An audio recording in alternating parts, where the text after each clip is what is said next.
అమ్మాయిలు ఆ age group లోపట వాడు వచ్చేసేసి కాలేజీల దగ్గరనో, లేకపోతే హోటల్స్ దగ్గరనో, క్లబ్బుల దగ్గరనో, పబ్బుల దగ్గరనో నిలబడి ట్రాప్ చేయబట్టే.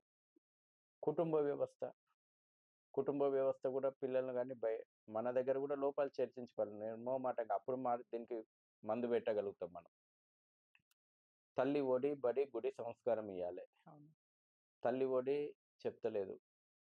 మన సంస్కృతి గురించి చెప్తలేదు. బడిలో లేదు. టీవీ సీరియళ్ళల్లో చూసుకొని దాన్ని తనకు ఆపాదించుకొని ఇంట్లలో రాజకీయాలు. కుటుంబ విచ్ఛిన్నమైపోతుంది. రాజకీయాలు.